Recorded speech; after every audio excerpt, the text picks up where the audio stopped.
to be with you all today. Today I just want to take us through the book of Esther and talk to us about the story from start to finish. And every year the Jews celebrate a festival called Purim, where they remember the events of the book of Esther and celebrate and have a party and have lots of drink and food. And it's a really quite amazing festival if you look into that. But I want to just tell us the story so that we understand why this is such a celebrated event. Just to give a bit of background to the story, the book of Esther is set roughly 100 years after the Jews are exiled by Babylon.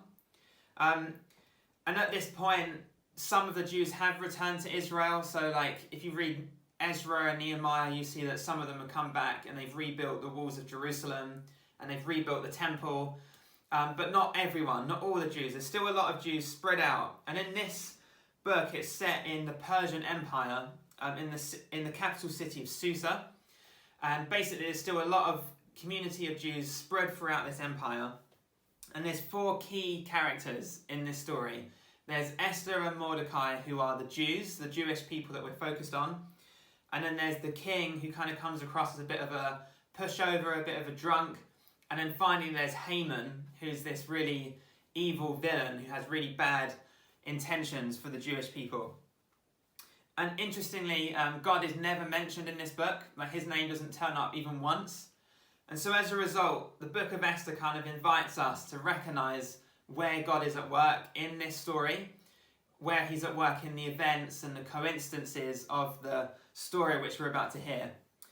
So I'm just going to go through just chapter by chapter, summarising some of the story, and then I'll just tell us a bit about how that applies to us today and the message behind it.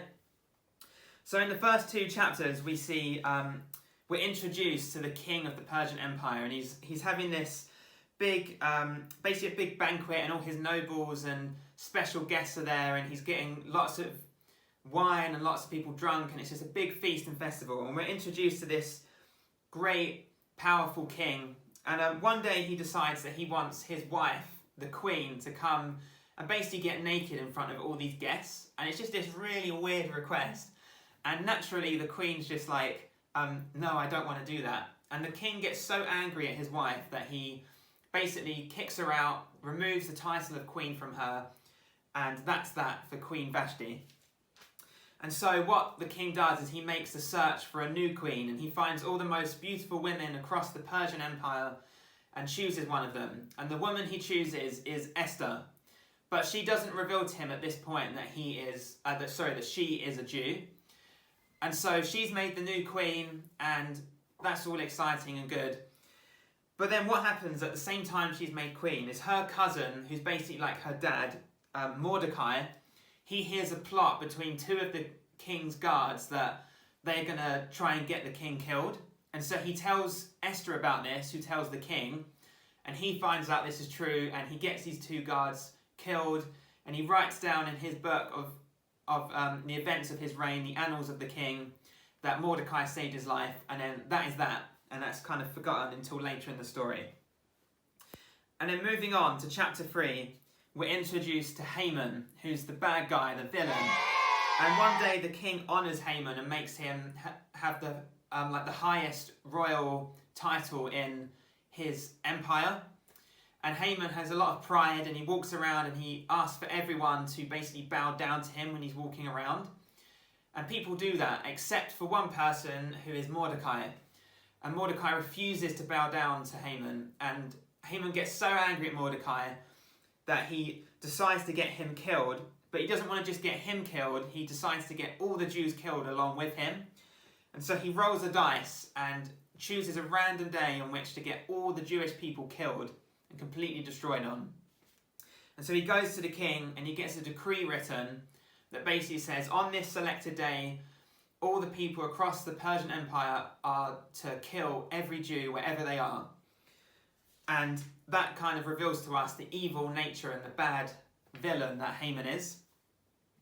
And so then moving on into chapter 4, Esther and Mordecai put a plan together as to how they're going to save the Jewish people.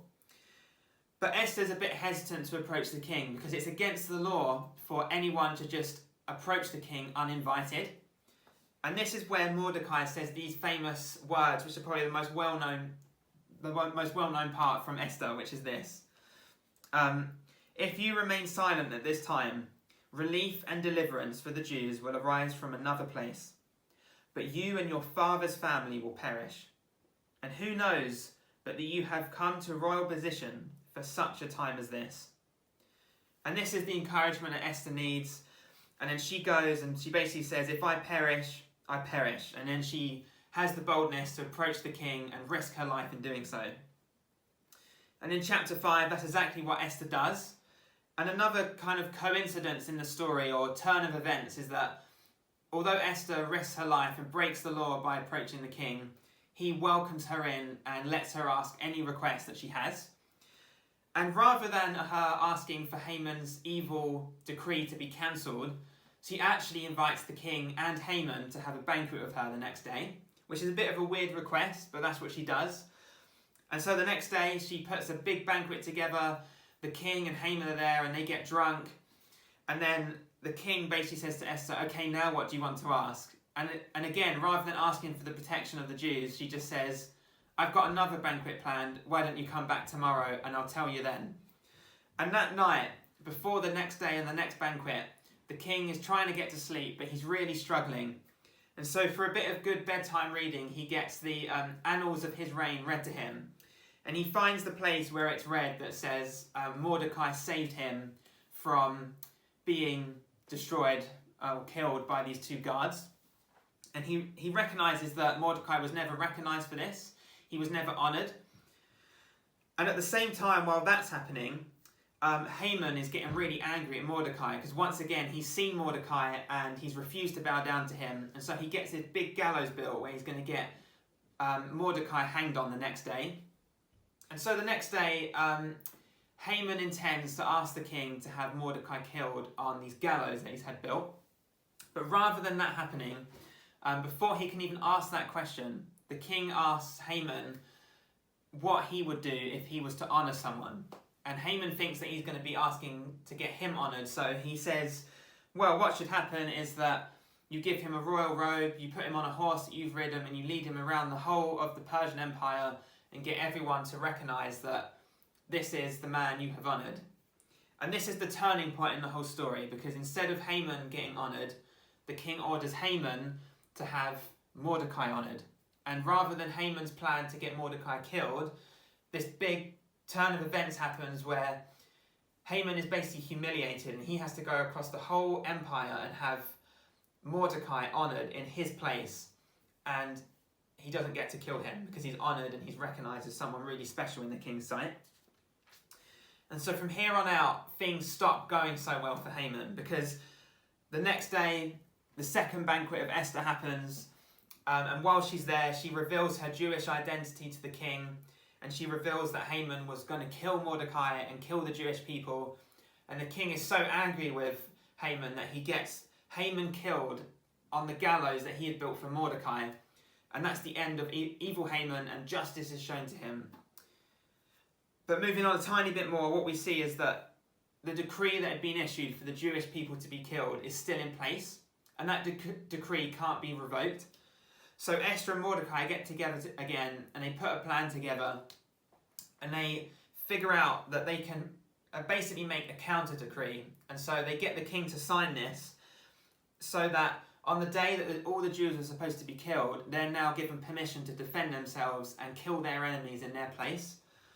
And that's exactly what happens. And what you see in the rest of the story is that the Jews are saved from destruction. They fight back for themselves, and they're saved from this evil annihilation that had been planned for them. So basically that's the story of Esther. It's a story about how the Jewish people are saved from destruction, and it leads to a good ending, and they're commanded at the end of it to celebrate every year the events of the deliverance of the Jewish people, which is known as the Festival of Purim today. So that's how that has come about. That's the story of how they're saved and protected from complete destruction. So what does that mean for us today? Well, like I said at the start, really God isn't mentioned at all in this story. It's kind of just these events that all happen, and in some ways you just think it's just the events of people doing their thing. But what you can recognise in this story is there's a lot of coincidences and things that happen where it had to be God. As an example, the night that the king can't sleep is the same night that Haman's planning to kill Mordecai. But at that same time, the king remembers that Mordecai saved him and so gets him honoured. And so that kind of stuff happens, or like Esther's going to approach the Esther's going to approach the king and get killed as a result, but she doesn't get killed, and instead it leads to the deliverance of the Jewish people. So what you see is God is at work in the story, in the events, in all that's happening with the Jewish people. And the message of this book really is that when God seems absent, when it seems like God isn't involved, actually he's still there and he's still working his plan out. And the Jews had been exiled, they disobeyed God, but even in their mess, even in their disobedience, God chooses to work in and through them and protect them. So it's quite a powerful story, and for us today, we can look back over the events of human history and recognise that actually God works through human mess. He works through the brokenness of humanity to bring about his redemption for the entire world. And for us as individuals, it's the same thing. Whatever our past looks like, God can work through our past, work through our mistakes, and bring about his redemptive plan for our lives today. So that's the story of Esther, which is hopefully encourage you today. And I'd love to just finish by praying for all of you. So yeah, Father, I just thank you that you are at work in our lives and that you love us regardless of what we've done in our lives, and that you're working out your salvation in us. So Jesus, we thank you that you have saved us from our sin and have now invited us to live a new life in you and to start fresh today. And we thank you for that in Jesus' name. Amen. Thank you for watching, and I hope this has encouraged you today.